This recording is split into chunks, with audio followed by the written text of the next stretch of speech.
नमस्कार विद्यार्थी मित्रांनो. शिक्षण प्रसारक मंडळ वनी द्वारा संचालित लोकमान्य टिळक महाविद्यालय वनी व शिक्षण प्रसारक मंडळ व कनिष्ठ महाविद्यालय वनी यांच्या वतीने वर्ग 11वी साठी विषय भौतिकशास्त्र, मी प्राध्यापक हेमंत दामोदर जुमडे, मोबाईल नंबर दिलेला आहे खाली.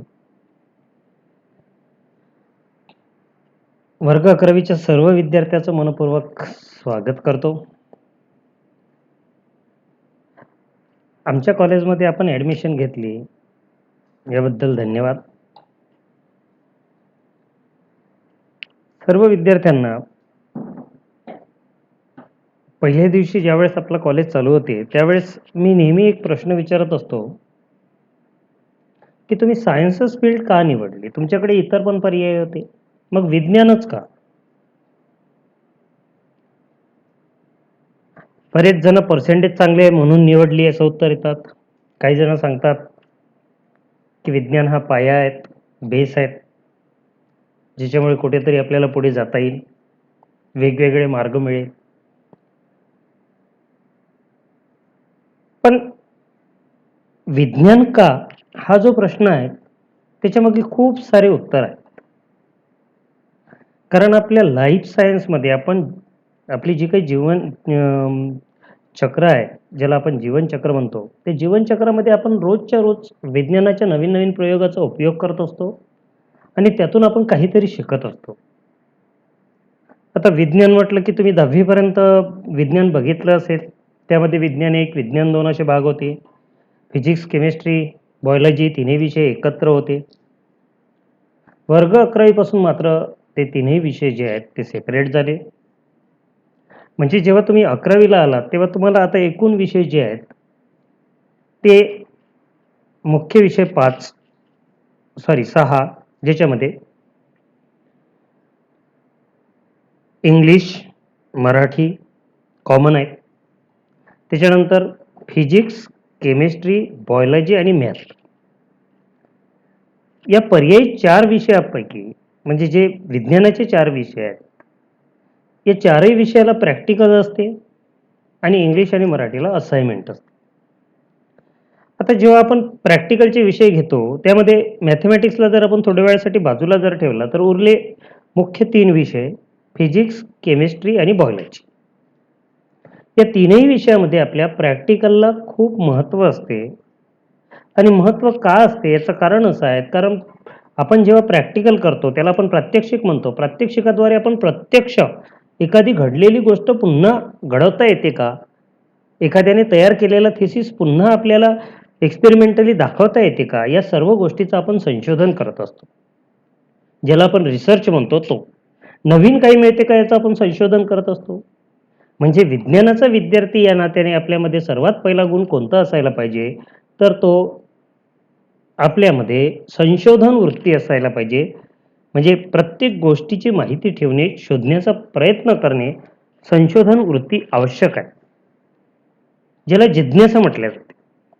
एखादी गोष्ट जाणून घेण्याची इच्छा.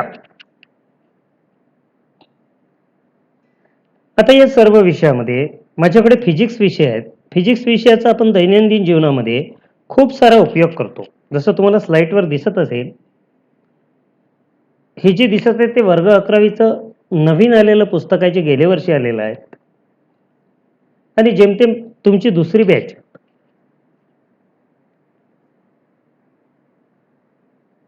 11वीला आल्यानंतर आपल्याला जेव्हा आपल्यासमोर प्रश्न पडते की आपल्याला सायन्सला आपण ॲडमिशन घेतली, आता कितीतरी आपल्यासमोर ऑप्शन आहेत. फिजिक्स आहेत, केमिस्ट्री आहे, बायोलॉजी आहेत, मॅथ आहेत. जे काही असेल त्यामधून तुम्हाला 12वी नंतर खूप सारे मार्ग ओपन होतात. इंजिनिअरिंग फील्ड असेल, मेडिकल असेल, त्याच्यानंतर वेगवेगळ्या प्रकारच्या BSCs असेल, नर्सिंग असेल, ॲनिमेशन क्षेत्र असेल, एअर होस्टेस असेल, आणखी खूप सारे क्षेत्र आहेत. त्या प्रत्येक क्षेत्रामध्ये जाण्याची संधी आहे त्या 12वी सायन्सच्या माध्यमातून. आपल्या कॉलेजच्या बाबतीत जर बोलायचं झालं तर आपल्या कॉलेजचा रिझल्ट जो आहे तो ऑलवेज टॉप राहतो, चांगला राहतो. कारण आपल्याकडे ॲडमिशनचे जे विद्यार्थी असतात त्यांची क्वालिटीच मुळात चांगली असते आणि विद्यार्थी आपण निवडून घेतो. सर्वांचा एक आपल्या कॉलेजच्या विषयी चांगली भावना आहेत, की प्रत्येकजण एल-टी कॉलेजमध्ये ॲडमिशन मिळावं या पद्धतीने प्रयत्न करतो. तुम्हाला 10वी किती पर्सेंटेज होते या हिशोबाने तुम्ही जर 12वीचा जर ॲव्हरेज काढाल, तर तो तत्वतः बरोबर होणार नाही. कारण 10वीला जे मिळाले त्यापेक्षा 12वीला तुम्हाला अधिक मिळायला पाहिजे. कारण 2 वर्षामध्ये तुमचा बुद्ध्यांक, ज्याला आय-क्यू म्हणतो, तो वाढलेला असेल. पण खरोखर असं होते का? तर बरेचदा उत्तर येते नाही. 10वी तर आम्हाला खूप चांगले पर्सेंटेज होते. पण 11वी-12वी केलं आणि नंतर आमचे पर्सेंटेज मात्र घसरले आणि मग आम्ही वेगवेगळ्या क्षेत्रात जाण्याची जे स्वप्न पाहिले होते, ते स्वप्न आमचे कुठेतरी अपूर्ण राहिले. आता असं मुळात का झालं? याच्यामागचं कारण म्हणून मी पहिलाच शब्द वापरला होता, जिज्ञासा. तुम्हाला दिलेल्या लिमिटेड टाईममध्ये लिमिटेड सिलेबस पूर्ण करणे आहे. दिलेल्या टाईममध्ये तो सिलेबस पूर्ण झाला पाहिजे. मग त्या दृष्टीने तुम्ही किती प्रयत्न करता, किती वेळ अभ्यास करता, या सर्व गोष्टी पण तितक्याच महत्त्वाच्या आहेत. तुमचे शाळा कॉलेजेस असतील, तुमच्या ट्युशन्स असतील, तुमचे जे काही असतील, त्या सर्व गोष्टीला तुम्हाला मॅनेज करावं लागते. त्यासाठी तुम्हाला त्याला टाईम द्यावा लागतो. उरलेल्या वेळात तुम्हाला अभ्यास करायचा असतो. मग या सर्व गोष्टीमधून जात असताना आपण विज्ञानाचे विद्यार्थी आहो, या गोष्टीची मात्र जाणीव कधीही विसरू नका आणि त्या दृष्टीनेच प्रयत्न करा, म्हणजे यश हे नक्की 100% मिळेल. सर्वात महत्त्वाची एक गोष्ट नेहमी लक्षात ठेवा, आपला जर सर्वात मोठा कोणी शत्रू असेल तर तो स्वतः आपण आहोत. कारण इतर लोक आपल्याला निग्लेक्ट करतात असं नाही, आपण स्वतःला इग्नोर करतो, की मी करू शकत नाही, माझ्याच्याने होणार नाही, कदाचित मला जमणार नाही आणि मग या याच्यातून कुठेतरी आपल्यामध्ये नकारात्मकता येते आणि आपण मागे पडत जातो. त्यासाठी ऑलवेज पॉझिटिव्ह राहा. मी तर म्हणेल की ऑलवेज पॉझिटिव्ह राहा. मनामध्ये नेहमी एक ट्रेंड ठेवा, की मला करायचं आहे. मी करू शकतो. माझ्याकडे ती हुशारकी आहे. आपल्यापैकीच काही विद्यार्थी 98-99% पर्यंत 12th सायन्समध्ये घेतात. 90% वर खूप सारे चान्सेस आहेत. काही जणांच्या बाबतीत अशी हे समज असते, की नाही, एका विशिष्ट प्रवर्गाला आरक्षण असल्यामुळे त्यांचेच नंबर लागतात. त्याचं पण काहीच नाहीये. आज प्रत्येक प्रवर्गाचं आरक्षण आहे. ओपन असेल तर त्यांची सुद्धा जागा रिझर्व्ह आहेत. तुम्ही पर्सेंटेज किती मिळवता यावर सर्व गोष्टी डिपेंड करतील. म्हणून सर्वात पहिले स्वतःला समजून घ्या, की तुम्ही हे सर्व करू शकता. जर तुमची खरोखर जर इच्छा असेल, तर तुम्ही सर्व करू शकता. त्यासाठी फक्त तुमच्या मनामध्ये एक ध्येय पाहिजे, एक जिद्द पाहिजे, की मला ते करायचं आहे आणि त्यासाठी मी वाटेल ते प्रयत्न करेल. ही जर जिद्द असेल, तर निश्चितच तुमचं यश तुमच्या दारी आहे असं म्हणायला हरकत नाही. स्वतःला निग्लेक्ट न करता स्वतःवर आत्मविश्वास ठेवा आणि अभ्यास करा आणि बघा फरक किती पडतो. तो फरक तुम्ही स्वतःहून ऑब्झर्व्ह करा. त्याच्यासाठी योग्य वेळेचं नियोजन करा, टाइम टेबल व्यवस्थित आखा. मला कुठला विषयाला किती वेळ द्यायचा आहे, कसं समजून घ्यायचं आहे, या सर्व गोष्टीचं नियोजन असायला पाहिजे. कधी कोणत्या गोष्टीत जर अडचण आली तर आमची मदत घ्या. आम्ही आमचे मोबाईल नंबर प्रत्येकाने दिलेले आहेत त्यासाठी. एखादा विषय नाही समजत असेल, एखादा टॉपिक नसेल समजत तर विचारा. या सर्व गोष्टी करत असताना आपल्याला कॉलेज किती चांगलं आहे यापेक्षा विद्यार्थी किती जास्त अभ्यास करतात या गोष्टीला जास्त महत्व आहे. आमच्या कॉलेजचा रिझल्ट दरवर्षी 90-95% वर राहतो, त्याच्याबद्दल वाद नाही. पण हे सर्व फक्त आमचं श्रेय नाही, तर कुठेतरी विद्यार्थ्यांचं पण श्रेय आहे. ते स्वतः मेहनत घेतात, करतात. आम्ही म्हणजे तुमचे फक्त मदतगार आहोत. आमच्याकडून जी मदत पाहिजे तुम्हाला, आमच्याकडून जे समजून घ्यायचं आहे ते तुम्ही समजून घ्यायला पाहिजे, विचारायला पाहिजे आणि त्यातून तुम्हाला तुमचा निश्चितच जीवनाचा मार्ग सापडेल. तर जाऊया आपल्या विषयाकडे. बघा,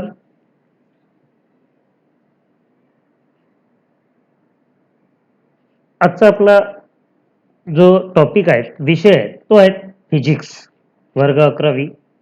हे नवीन पुस्तक आहे, त्याचं फ्रंट पेज. या याच्यामध्ये आपल्याला काय काय शिकायचं आहे ते बघा, युनिट वाईज मी थोडक्यात माहिती सांगतो आणि नंतर मग एक एक युनिट शिकवायला सुरुवात करतो. पहिलं जे युनिट आहे ते unit and measurement, page number 1 to page number 15.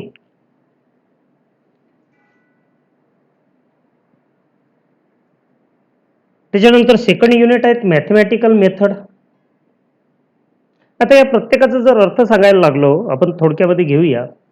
Unit, एखादी वस्तू मोजण्यासाठी जे आपण परिमाण वापरतो त्याला आपण युनिट म्हणतो. मेजरमेंट म्हणजे मोजमाप करणे.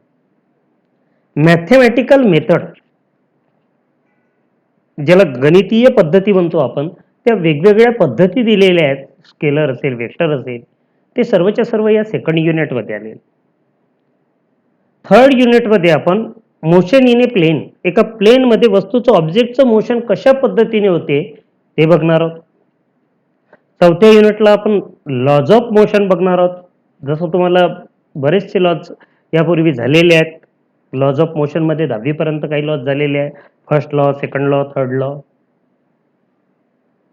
त्याच्यानंतर मग आपण 5व्या युनिटमध्ये ग्रॅव्हिटेशन पाहणार आहोत. ज्या पृथ्वीवर आपण राहतो ती कुठेतरी आपल्याला पकडून ठेवते, ज्याला आपण ग्रॅव्हिटी म्हणतो, ग्रॅव्हिटेशनल फोर्स म्हणतो.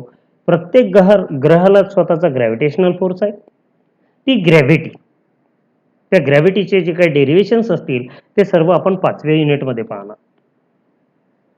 6व्या युनिटमध्ये आपण मेकॅनिकल प्रॉपर्टीज ऑफ सॉलिड, पदार्थाच्या 3 अवस्था, सॉलिड, लिक्विड, गॅस. त्यापैकी सॉलिड जो आहे तो आपण 6व्या युनिटमध्ये पाहणार आहोत. त्याच्यानंतर 7व्या युनिटमध्ये आपण थर्मल प्रॉपर्टीज ऑफ मॅटर. जे मॅटर म्हणजे तिन्ही घटक आले, सॉलिड, लिक्विड, गॅस, ज्याला आपण पदार्थ म्हणतो. पदार्थाचे औष्णिक गुणधर्म. त्याच्यानंतर साऊंड, आपण ज्या माध्यमातून बोलतो एकमेकाशी तो साऊंड आहे. ती लॉंगिट्युडिनल वेव्ह आहे. तिचं नेचर कसं आहे ते आपल्याला 8व्या युनिटमध्ये बघायचं आहे. ऑप्टिक्स, 10व्या वर्गात तुम्ही रे डायग्राम बघितले असतील. त्या ऑप्टिक्स या हेडिंग खाली आपल्याला त्याचं ऑब्झर्वेशन करायचं आहे. फोकल लेंथ असेल, प्रिन्सिपल ऍक्सिस असेल, ते सर्वच्या सर्व, कॉन्केव्ह मिरर, कॉन्व्हेक्स मिरर, ते सर्वच्या सर्व ऑप्टिक्स नावाच्या युनिटमध्ये आपण बघू.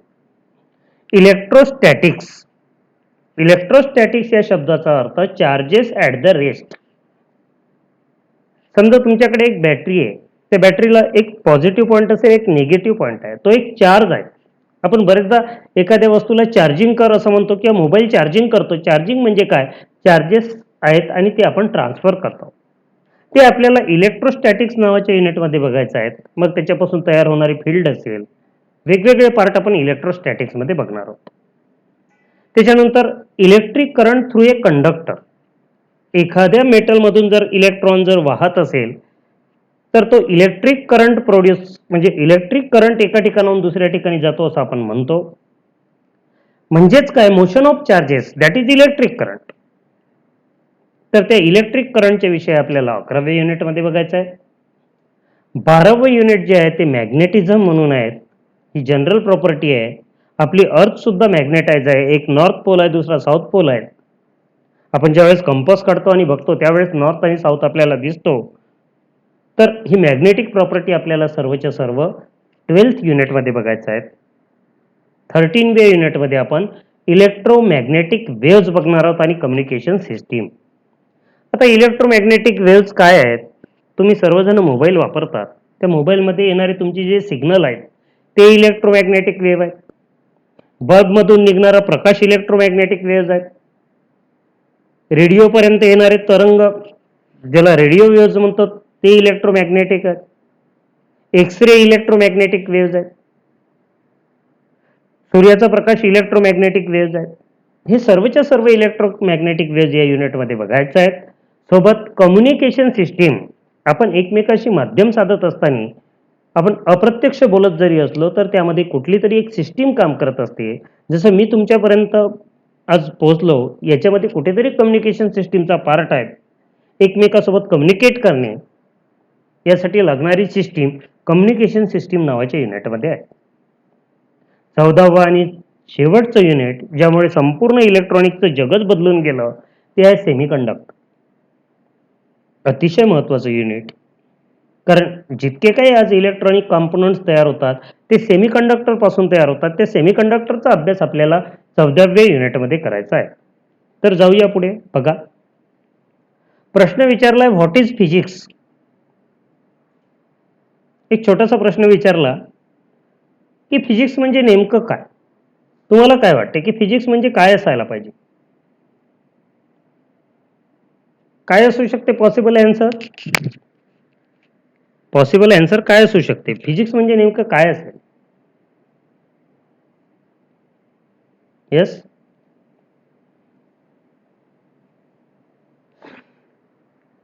द स्टडी ऑफ मॅटर म्हणजे पदार्थाचा अभ्यास. एनर्जी, त्यांच्यामध्ये असणारी वेगवेगळ्या प्रकारची energy and interaction between them. बघा, पदार्थ, त्याची ऊर्जा आणि त्यांच्यामध्ये असणारी क्रिया प्रतिक्रिया, या सर्वांना आपण फिजिक्स म्हणतो. इन अदर वर्ड, दुसऱ्या भाषेत सरळ सरळ, एव्हरीथिंग इज फिजिक्स. प्रत्येक वस्तू फिजिक्स आहे. बघा, ग्रेट फिलॉसॉफर आहेत, त्यांनी सांगितलं आहे, in the science there is only physics, all the rest is stamp collecting. Physics investigate the essential nature of the world. Biology describe the local bump. Psychology describe bump on a bump.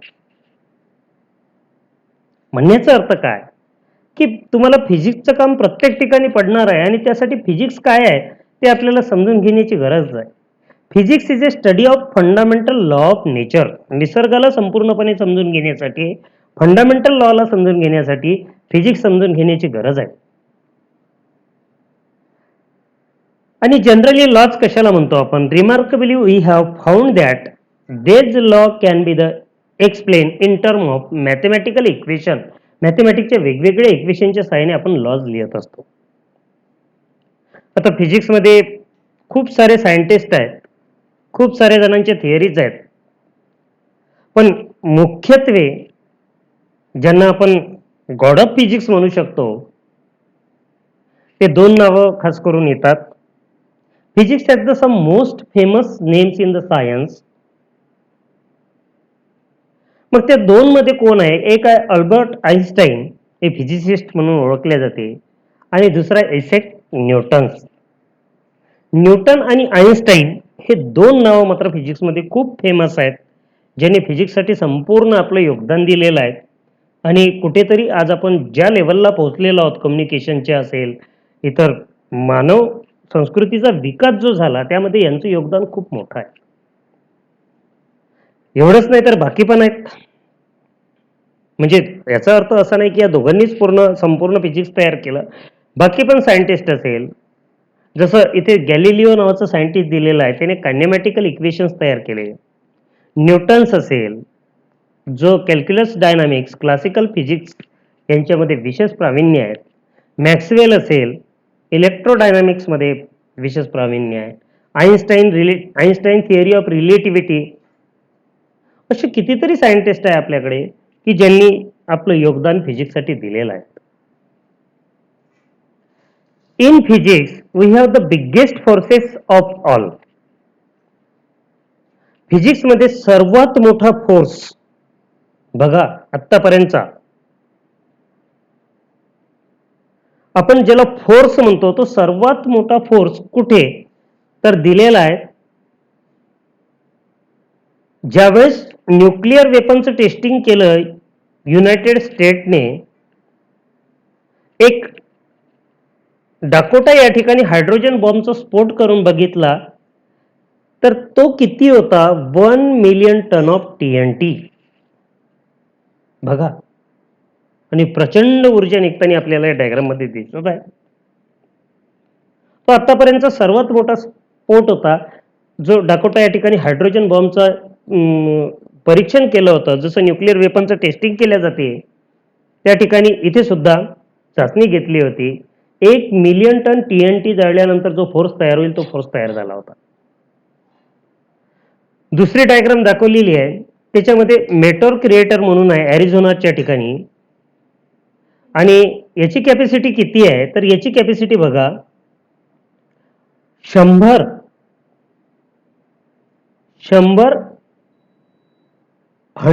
Dakota hydrogen bomb जर एकत्र जर फोडले, डाकोटामध्ये जो hydrogen bomb फोडला होता म्हणजे टाकला त्या ठिकाणी, तसे जर 100 बॉम्ब जर एका ठिकाणी टाकले तर एवढा क्रिएटर तयार होईल. एवढ्या आकाशातून पडणाऱ्या एका उल्केने क्रिएटर केलं होतं. तो मेटल क्रिएटर ॲरिझोनामध्ये आहे. म्हणजे ब्रह्मांडात खूप साऱ्या अशा अनंत शक्ती आहेत की ज्यामध्ये खूप प्रचंड मोठ्या प्रमाणात फोर्स आहेत, खूप मोठा मास आहे. Universe is a neither be describe, म्हणजे संपूर्ण युनिव्हर्सला आपण कधीही डिस्क्राईब करू शकणार नाही. Physics is the study of very small quantity such as proton, neutron, electron. फिजिक्समध्ये जसे छोट्या क्वांटिटीची स्टडी असते, जसं प्रोटॉन असेल, न्यूट्रॉन असेल, इलेक्ट्रॉन असेल, यांचा पण अभ्यास फिजिक्समध्ये केला जातो.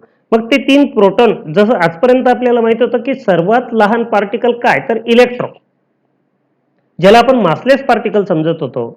प्रोटॉन आणि न्यूट्रॉन न्यूक्लियसमध्ये राहतात. प्रोटॉनवर पॉझिटिव्ह चार्ज, न्यूट्रॉनवर कुठलाच चार्ज नाही.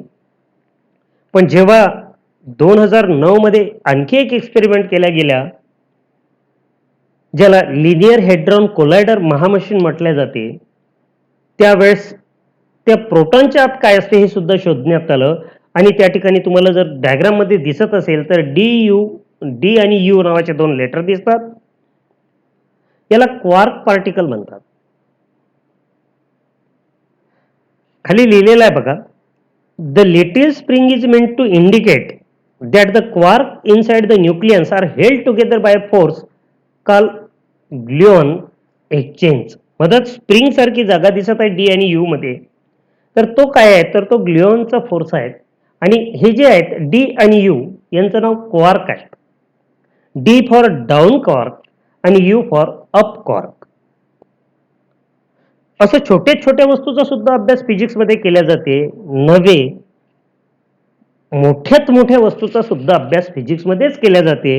And very large and everything in between, म्हणजे अगदी सूक्ष्मापासून तर ब्रह्मांडापर्यंत,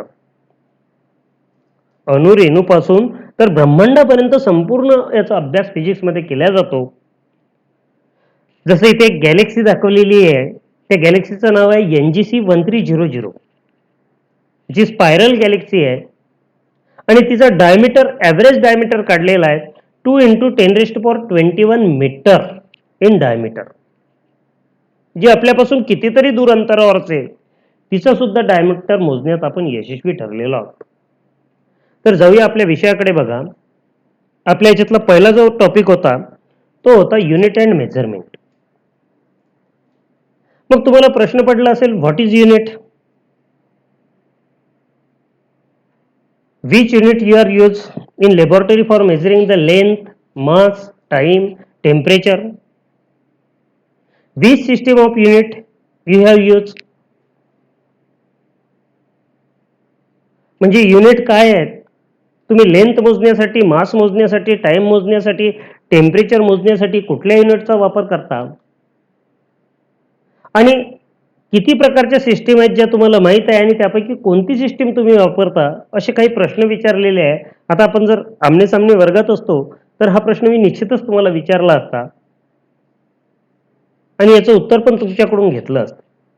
तर ही सर्व शिकण्याच्या मागचा उद्देश काय आहे ते लर्निंग आउटकम मध्ये बघा. आपल्याला या युनिटमध्ये काय समजून घ्यायचं आहे? Understand that physical quantity have a numerical magnitude and unit. म्हणजे कोणतीही फिजिकल क्वांटिटी जी असते तिला अंकात्मक, ज्याला म्हणतो 1 2 3 4, 1 2 नाही किंवा 0 2 नाही, जे काही 10 अंक आहे ते मॅग्निट्यूड असते आणि त्याला एक युनिट असते. जसं acceleration due to gravity 9.8 metre per second square. याच्यामध्ये न्यूमेरिकल काय आहे तर 9.8 आणि युनिट काय आहे तर मीटर पर सेकंड स्क्वेअर. त्याच्यानंतर बेसिक क्वांटिटी, ज्याला आपण फंडामेंटल क्वांटिटी म्हणतो, त्या आपण बघणार आहोत आणि त्यांचे प्रेफिक्सेस बघणार आहोत. ऑर्डर ऑफ मॅग्निट्यूड समजून घ्यायचं आहे आपल्याला. जसं इलेक्ट्रॉनचा चार्ज असतो 1.6 इंटू 10⁻19. मग याची ऑर्डर ऑफ मॅग्निट्यूड काय आहे तर 10⁻19. त्याच्यानंतर लेंथ मेजरमेंट कशा पद्धतीने केल्या जाते, त्याच्यासाठी कुठलं इन्स्ट्रुमेंट वापरल्या जाते ते पण आपण पाहणार आहोत. शॉर्ट इंटरव्हल ऑफ टाइम, आपल्याकडे आतापर्यंत आपण जो टाइम मोजतो तो सेकंदामध्ये, त्या सेकंदाला सुद्धा आणखी याच्यात डिवाइड करता येतात. काही स्पेशल टॉपवॉच असतात, त्याच्या सहाय्याने आपण त्याला पण मोजू शकतो, ते पण आपण या युनिटमध्ये बघणार आहोत. आता फिजिकल क्वांटिटी जे असतात त्यांचे दोन प्रकार असतात, एक क्वांटिटेटिव्ह आणि दुसरी क्वालिटेटिव्ह. आता क्वांटिटेटिव्ह आणि क्वालिटेटिव्ह या दोन शब्दात फरक काय आहे? क्वांटिटी म्हणजे फक्त संख्या, म्हणजे ज्याला संख्यात्मक म्हणतो ते, आणि क्वालिटेटिव्ह म्हणजे गुणात्मक. काही ठिकाणी संख्या महत्वाची आहे, काही ठिकाणी गुणात्मक महत्व, गुणवत्ता महत्वाची. विचार करा, 100 विद्यार्थी आपल्या वर्गात आहेत. इमॅजिन करा आपल्याकडे खूप सारे विद्यार्थी आहेत, जवळपास 11वी साठी 240च्या जवळपास. तर फक्त सायन्स ग्रुपचे, बाकी तर सोडूनच द्या. आपण 100 विद्यार्थ्याचा जर अभ्यास केला तर 100 पैकी 98 विद्यार्थी पास झाले, म्हणजे क्वांटिटी किती आहे तर 98. त्या 98 पैकी 8 विद्यार्थी जे आहे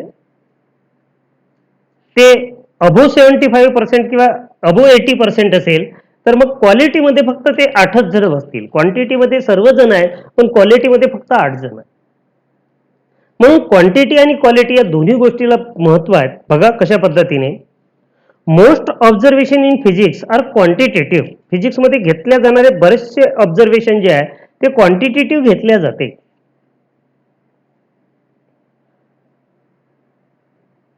एवढंच नव्हे तर काही ऑब्झर्वेशन असे असतात जे क्वालिटेटिव्ह पण घ्यावे लागतात. आता क्वांटिटेटिव्ह ऑब्झर्वेशन आणि क्वालिटेटिव्ह ऑब्झर्वेशन यांचे एक तुम्हाला फरक दिलेला आहे बघा. आपण म्हणतो पृथ्वी सुंदर आहे. क्वालिटेटिव्ह ऑब्झर्वेशन मध्ये how do you measure the artistic beauty of earth? पृथ्वी सुंदर आहे. पृथ्वी सुंदर आहे, कशी मोजली तुम्ही पृथ्वीची सुंदरता? क्वालिटीच्या बाबतीत. समजून चला मला एखादी जमीन विकत घ्यायची आहे. मी विचार केला की मला जमीन विकत घ्यायची आहे. मी निश्चितच विचारणार जमिनीत पाणी आहेत का, रोड पासून किती अंतरावर आहेत, जमिनीची लेयर कशी आहे, खडकाळ आहेत, काळीची आहेत की आणखी कशी आहे. म्हणजे आपण काय पाहत आहोत, आपण क्वालिटी पाहतो. आता क्वांटिटेटिव्ह मध्ये बघा, what can be measure with the instrument on an aeroplane. Aeroplane मध्ये जर बघाल तुम्ही तर सर्व बाजूला जो पायलटचा कक्ष असतो त्या ठिकाणी खूप सारे इन्स्ट्रुमेंट लावलेले असतात, जवळपास डबल इन्स्ट्रुमेंट असतात. या ठिकाणी ऑब्झर्वेशन क्वालिटीच्या बेसवर नाही, क्वांटिटीच्या बेसवर केल्या जाते. म्हणजे इन्स्ट्रुमेंट भले क्वालिटीचे असेल पण क्वांटिटी काय आहे, वातावरणाचा दाब किती आहे, ज्याला ऍटमॉस्फेरिक प्रेशर म्हणतो, ते किती आहेत, फोर्स किती आहेत, किती फोर्स पडत आहेत. त्याच्यानंतर आता फोर्सची क्वालिटी मोजणार का आपण विमानामध्ये? आपण फक्त क्वांटिटी मोजणार. त्याच्यानंतर जमिनीपासून आपण किती उंचावर आहोत, फ्लाईटमध्ये जर असेल तर what is height from the sea level, आपण हे सुद्धा मोजणार. म्हणजे आपण या ठिकाणी फक्त क्वांटिटी मोजत आहोत, क्वालिटी नाही. त्याच्यानंतर फिजिकल क्वांटिटी मध्ये बघा, a physical quantity is one that major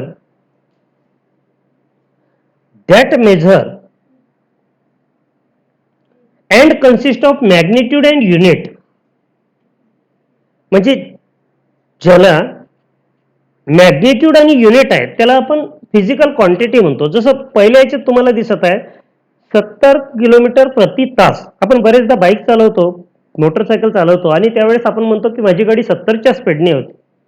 आता 70च्या स्पीडने होती याचा अर्थ काय समजायचा? 70 सेंटीमीटर होती, 70 मीटर होती. तर खाली युनिट दिलेलं असते. तुम्ही मीटर जर बघितले असेल तर त्याच्यावर युनिट दिलेलं असते किलोमीटर पर हवर. म्हणजेच काय, या ठिकाणी 70 ही मॅग्निट्यूड आहे, तर किलोमीटर पर हवर ही युनिट आहे. पुढे 4.5 मीटर असं दिलेलं आहे. आज आपण सर्वजण एसआय युनिटचा वापर करतो. बऱ्याच ठिकाणी रोडवर बोर्ड लागलेले असते, vehicle not exceeding the 1500 kilogram in unladen weight, म्हणजे 1500 किलोग्रॅमच्या वरचं वजन लोड करू नये, कोणत्याच वाहनाने लोड करू नये असं लिहिलेलं असते. एका बाजूला मेजरिंग स्केल दाखवलेली आहे, तो मेजरमेंट घेत आहेत. या सर्वच्या सर्व काय आहे, तर फिजिकल क्वांटिटी आहे. आणखी फिजिकल क्वांटिटीला समजून घेण्यासाठी एक बेस्ट वे आहे बघा. आता या ज्या फिजिकल क्वांटिटी आहेत, ज्याला आपण फिजिक्सच्या क्वांटिटी म्हणूया, किंवा संपूर्ण याच्यामध्ये येणाऱ्या क्वांटिटी, फिजिकल क्वांटिटी, या मुख्य 2 प्रकारात डिवाइड केल्या गेलेल्या आहेत, ज्याला बेसिक म्हणतो आणि दुसरे डिराईव्ह. बेसिकच दुसरं नाव फंडामेंटल क्वांटिटी, आणि डिराईव्ह म्हणजे त्या दोघां फंडामेंटल क्वांटिटी पासून तयार केलेले. आता बेसिक क्वांटिटी म्हणजे काय, तुम्ही विचार करा, एक घर आहे, इथे डायग्राम मध्ये दिसत आहे, आपल्याला संपूर्ण घर दिसत आहे, पण ते कशापासून तयार झालेलं आहे, तर एका छोट्याशा बिल्डिंग ब्लॉक पासून, ज्याला आपण युनिट म्हटलं. मग बेसिक क्वांटिटी काही आहे, समजा हे घर जे आहे ते विटेपासून तयार झालेलं आहे असं जर आपण म्हणलं, तर base quantity is like A brick, ती त्याची एक वीट आहे. The basic building block of A house, या संपूर्ण हाऊसचा तो बेसिक बिल्डिंग ब्लॉक आहे. मग डिराईव्ह क्वांटिटी काय आहे, it is like the house that was build up from a collection of a bricks, म्हणजे छोट्या छोट्या विटांना आपण जमा करून एकत्र एक भिंत तयार करून आपण घर तयार केलं. मग मूळ काय होतं, तर एक वीट म्हणजे त्या ठिकाणी एक ब्रिक्स म्हणजे काय, त्या ठिकाणी एक युनिट असेल, आणि त्या युनिटला आपण मल्टिप्लाय करून आपण एक क्वांटिटी तयार केली, तिला डिराईव्ह क्वांटिटी म्हटलं. याचं एक बेस्ट उदाहरण आपल्याला एरिया घेता येईल. जेव्हा आपण एरिया मोजत असतो तर लांबी आणि रुंदी मोजत असतो. आता लांबी मीटरमध्ये, रुंदी पण मीटरमध्ये, मग एरियाचं युनिट असेल मीटर स्क्वेअर. मग त्या ठिकाणी लेंथ जी आहे ती फंडामेंटल क्वांटिटी आहे, पण एरिया मात्र डिराईव्ह आहे, कारण 2 वेळा आपण त्या क्वांटिटीचा यूज केलेला आहे. बघा, सिस्टीम ऑफ युनिट पाहूया. इन अवर अर्ली स्टँडर्ड, म्हणजे आपण आतापर्यंत 10वी पर्यंत काय शिकलो, we have come across the various system of unit. आतापर्यंत आपण 3 प्रकारच्या मुख्य सिस्टीम बघितल्या 10वी पर्यंत, ज्यामध्ये पहिली सिस्टीम होती CGS, C for centimetre, G for gram, S for second. दुसरी होती MKS, M for metre, K for kilogram, S for second. तिसरी होती FPS, फूट, पाऊंड, सेकंद. चौथी जी होती ती सिस्टीम इंटरनॅशनल, ज्याला SI सिस्टीम म्हणतो. आता होत काय होतं, काही देश CGS सिस्टीमचा वापर करायचे, काही देश MKS सिस्टीमचा वापर करायचे, काही देश FPS सिस्टीमचा वापर करायचे, आणि मग इंटर कन्व्हर्शनच्या वेळेस मात्र खूप सारा प्रॉब्लेम व्हायचा. जसं ब्रिटिश लोक लेंथ मोजण्यासाठी फूटचा वापर करायचे. आता फूट म्हणजे ऍक्च्युअली काय आहे,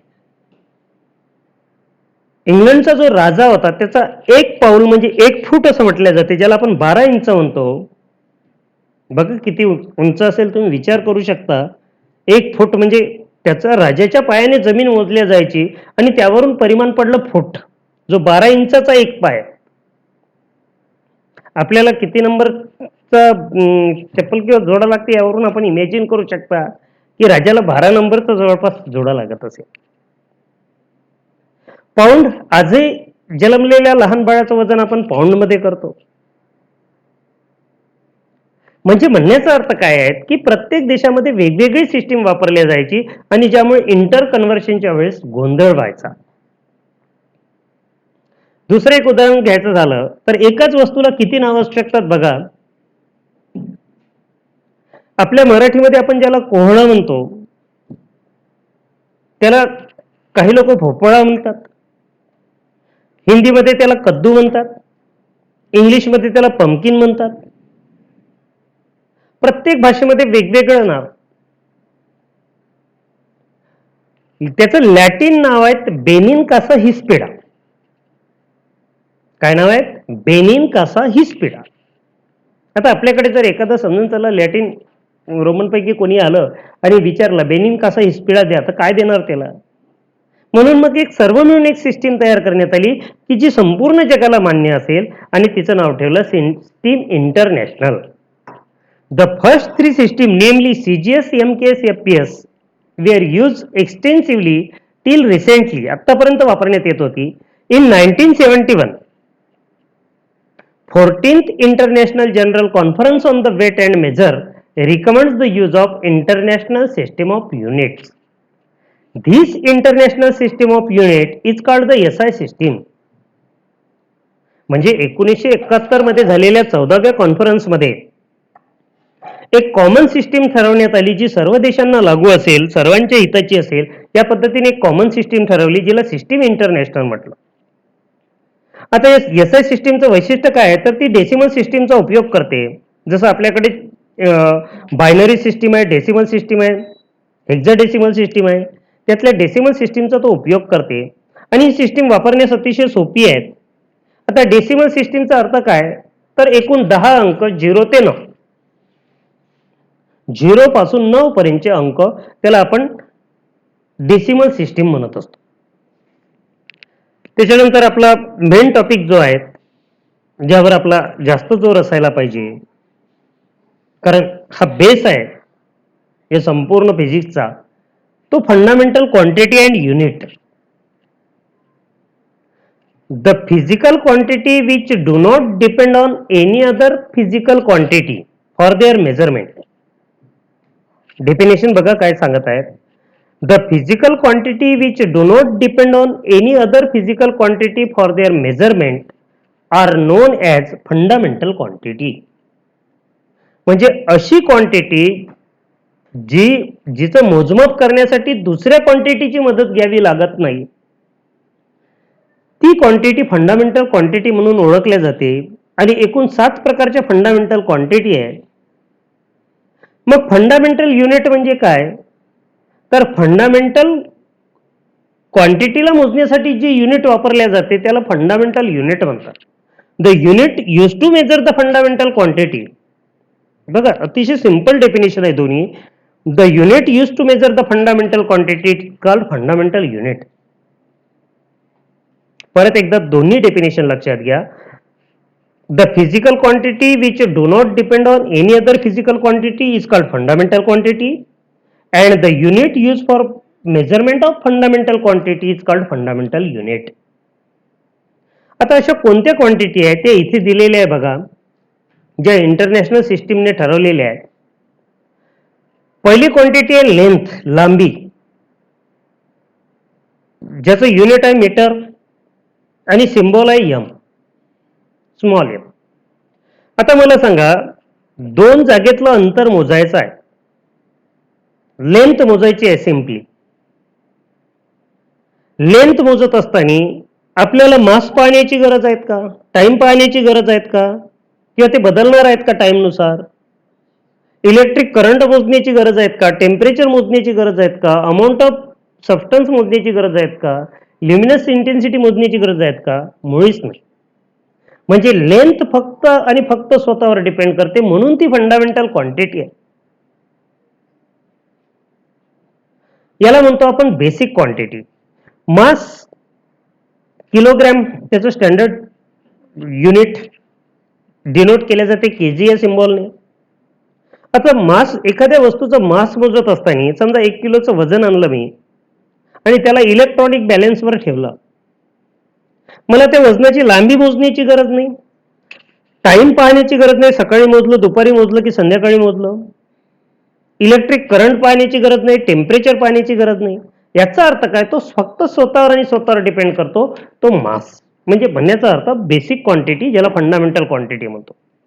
तिसरा आहे टाइम, सेकंद, वेळ कोणासाठीच थांबत नाही, ती पण फंडामेंटल क्वांटिटी आहे. जेव्हा आपण टाइम मोजतो त्यावेळेस आपण लेंथ पाहत नाही, मास पाहत नाही, इलेक्ट्रिक करंट पाहत नाही, टेम्परेचर पाहत नाही, तो कॉमन असतो. म्हणजे ते फक्त स्वतःवर आणि स्वतःवर डिपेंड करतात. या टाइमला आपण सेकंदामध्ये डिनोट करत असतो आणि त्याचा सिम्बॉल एस. चौथी फिजिकल क्वांटिटी जी फंडामेंटल आहेत, इलेक्ट्रिक करंट.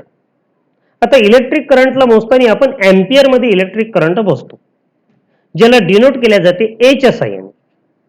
टेम्परेचर एखाद्या वस्तूचं आपण जनरली त्याला डिग्री सेल्सिअस मध्ये मोजतो, पण एसआय युनिट मध्ये त्याला केल्विन मध्ये मोजल्या जाते. आणि टेम्परेचरला डिग्री मधून केल्विन मध्ये जर कन्वर्ट करायचं असेल तर 273.15 डिग्री मध्ये ऍड करा, तो केल्विन मध्ये कन्वर्ट होईल. याचा अर्थ के हा सिम्बॉल केल्विन साठी वापरला जाते. त्याच्यानंतर अमाऊंट ऑफ सबस्टन्स, पदार्थ. अमाऊंट ऑफ सबस्टन्स मोल युनिटने डिनोट केला जातो आणि त्याचा सिम्बॉल आहे एमओएम. ल्युमिनस इंटेन्सिटी, प्रकाशाची तीव्रता, कॅन्डेला नावाचं युनिट आहे, सीडी म्हणून त्याला डिनोट करतात.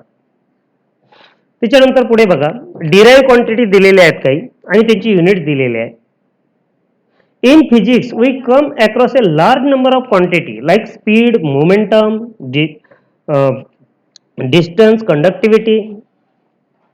कितीतरी आपल्याला क्वांटिटी रोजच्या रोज येतात, which depend upon some or all several fundamental quantity and can be expressed in terms of this quantity, which are called derived quantity and their units. Which can be expressed in terms of a fundamental units is called derived units. मग आता derived quantity चा अर्थ काय होईल? The quantity which is depend on fundamental quantity. किंवा असं म्हणता येईल, the physical quantity which made up of one or more fundamental quantity is called derived quantity, and the unit used for the measurement of derived quantity is called derived unit. एक उदाहरण घेतलेलं आहे velocity, ज्याला आपण गती म्हणतो. आता आपण जेव्हा गती मोजतो त्यावेळेस आपण दोन स्थानातलं अंतर मोजतो, ज्याला डिस्प्लेसमेंट म्हटलेलं आहे, आणि टाइम मोजत असतो आपण. डिस्प्लेसमेंट जे आहे ते मीटर मध्ये आणि टाइम जो आहे तो सेकंद मध्ये. बघा, मीटर लेंथचं युनिट आहेत आणि टाइम युनिट सेकंद आहे. म्हणजे आपण दोन फिजिकल क्वांटिटीचा वापर केलेला आहे आणि त्यापासून नवीन वेलॉसिटी नावाची तिसरी क्वांटिटी निर्माण केली, म्हणून त्याचं युनिट मीटर पर सेकंद, म्हणून ही डिराइव्ह क्वांटिटी आहे. त्याच्यानंतर मोमेंटम असेल, mass into velocity is equal to M V. अशी कितीतरी क्वांटिटी आहेत. काही महत्वाच्या क्वांटिटी या ठिकाणी दिलेल्या आहे बघा, ज्या डिराइव्ह क्वांटिटी म्हणून येतात. Area, volume, density, speed, acceleration, force, pressure, work, power, असे कितीतरी फिजिकल क्वांटिटी सापडेल तुम्हाला. इव्हन तुमच्या पुस्तकाच्या मागे पण दिलेल्या आहेत. त्या फिजिकल क्वांटिटी आहेत, त्या सर्वच्या सर्व डिराइव्ह आहेत. आता काही डिराइव्ह क्वांटिटी कशा काढलेल्या आहेत ते पण दिलेले आहेत, त्यांचे काही इक्वेशन आहेत. तुम्हाला जर फॉर्म्युले जर पाठ असतील तर फिजिक्स कधीच हार्ड जाणार नाही. जसं मॅथमॅटिक्स मध्ये एक फॉर्म्युला पार्ट आहे आणि त्याच्यानुसार तुम्ही पाहिजे तो प्रॉब्लेम सोडवू शकता, तर याच पद्धतीने फिजिक्स मध्ये जर तुम्हाला डेरिव्हेशन करायचं असेल किंवा प्रॉब्लेम सोडवायचे असतील तर तुम्हाला फॉर्म्युले पाठ असणं गरजेचं आहे. जसं area, length into width, length meter मध्ये, विड्थ पण मीटर मध्ये, युनिट झालं मीटर स्क्वेअर. व्हॉल्यूम जर असेल तर लेंथ, विड्थ, हाईट. मग लेंथ मीटर मध्ये, विड्थ मीटर मध्ये, हाईट पण मीटर मध्ये, मग त्याचं युनिट झालं मीटर क्यूब. त्याच्यानंतर डेन्सिटी, मराठीत ज्याला आपण घनता म्हणतो. Mass upon volume, mass kilogram मध्ये, व्हॉल्यूम मीटर क्यूब मध्ये, आणि म्हणून त्याचं unit kilogram per metre cube किंवा किलोग्रॅम मीटर क्यूब इनव्हर्स या पद्धतीने लिहिल्या जाईल. डिराइव्ह क्वांटिटी मध्ये स्पीड असेल, distance upon time, distance metre मध्ये, टाइम सेकंदामध्ये, म्हणून मीटर पर सेकंद. ऍक्सलरेशन असेल, ऍक्सलरेशनचं unit, acceleration velocity metre per सेकंद मध्ये आणि टाइम सेकंद मध्ये, म्हणजे याचं युनिट निघेल मीटर पर सेकंद स्क्वेअर. याचं बेस्ट उदाहरण आहे acceleration due to gravity, g is equal to 9.8 metre per second square. त्याच्यानंतर फोर्स असेल, force is equal to mass into acceleration, F is equal to M A, हा short formula आहे. Force आपण Newton मध्ये मोजतो. Pressure बार मध्ये किंवा Newton मध्ये पण मोजले जाते. फोर्स पर युनिट एरिया हा त्याचा फॉर्म्युला एफ बाय ए. वर्क असेल तर आपण त्याला जूल मध्ये मोजतो, फोर्स इंटू डिस्प्लेसमेंट. पॉवर असेल तर आपण त्याला वॅट मध्ये मोजतो, वर्क डन अपॉन टाइम. अशा पद्धतीचे काही युनिट दिलेले आहेत. वेळेच्या अभावामुळे आपल्याला थोडं आटोपतं घ्यावं लागत आहेत, नाहीतर आणखी पण आपल्याला डिटेलमध्ये त्यांना सांगता आलं असतं. आता ही सर्व युनिट असताना फंडामेंटल झालं, डिराईव्ह झालं. फंडामेंटलला सप्लिमेंटरी म्हणून आणखी 2 युनिट दिलेले आहेत, ज्यांना सप्लिमेंटरी युनिट म्हटले जाते. Beside the 7 fundamental or the basic unit, there are the 2 more unit is called supplementary unit, ज्याच्यामध्ये प्लेन अँगल डी थिटा आणि सॉलिड अँगल डी ओमेगा 2 नाव आहेत. आता प्लेन अँगल म्हणजे काय? This is the ratio of the length of the arc of a circle of radius of circle as shown in the figure 1.1a. Thus, d theta is equal to ds upon arc. The angle subtended by the arc at the center of the circle, it is measured in radian. म्हणजे या plain angle जो आहे त्याला आपण radian मध्ये मोजत असतो. The angle theta is in radian is denoted by theta degree. आता सॉलिड अँगल म्हणजे काय? तुम्हाला डायग्राम पाहिल्यानंतर लक्षात येईल हा part. This is the 3 dimensional analog. पहिल्याच्या 2 डायमेन्शनल, जसं एखादी रिंग असेल तर आपण त्या ठिकाणी प्लेन अँगल काढू शकतो. पण एखादा जर स्पियर असेल जो 3 डायमेन्शनल आहे, तर त्या ठिकाणी मात्र तुम्हाला सॉलिड अँगल काढावा लागेल. It is the 3 dimensional analog of D theta and is defined as the area of a portion of the surface of sphere to the square of radius of the sphere. Thus, the d omega is equal to dA upon r square is the solid angle subtended by the area ds at the O as shown in figure 1.1b. It is measured in steradian, SR म्हणून denote केले जाते. A sphere of radius r has the surface area 4 pi r square. Thus, the solid angle subtended by the entire sphere at its center omega is equal to 4 pi r square upon r square, which is equal to 4 pi steradian. SR या लेटरने दाखवले जाते. बघा या 2 diagram.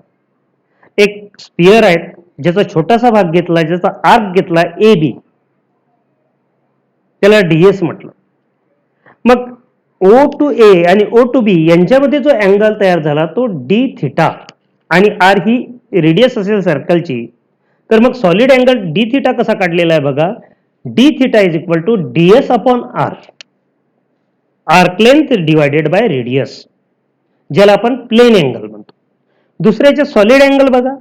एक ball आहे समजा जो 3 dimensional आहे आणि त्याचा एक छोटासा एरिया घेतला आपण डी. तो ओरिजिनशी जो अँगल तयार करतायत तो डी ओमेगा आहे, आर ही रेडियस आहे. तर मग या ठिकाणी आपल्याला सॉलिड अँगल कसा मिळेल? सॉलिड अँगलचा फॉर्म्युला असेल डी ओमेगा, जो D omega is equal to DA upon R square. हा जो एरिया डीए आहे अपॉन आर स्क्वेअर हा त्याचा फॉर्म्युला असेल. या पद्धतीने हे सर्व दिलेले आहेत. इथे एक प्रॉब्लेम पण दिलेला आहे बघा.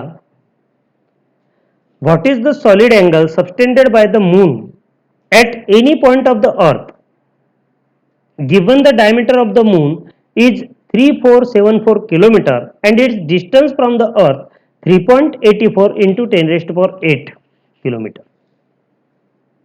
मग आपल्याला सॉलिड अँगल काढायचा आहे या ठिकाणी, कारण मून जर म्हटलं तर तो काही सर्क्युलर असणार नाही, स्पेरिकल असेल. मग arc of disc of moon घेतली आपण आणि divided by moon to earth distance, pi R square या फॉर्म्युल्यामध्ये जर ठेवलं तर पाय इंटू 1.737 कुठून आणला? आपल्याला मूनचा डायमीटर दिलेला आहे आणि आपण त्याची आर्क घेतली.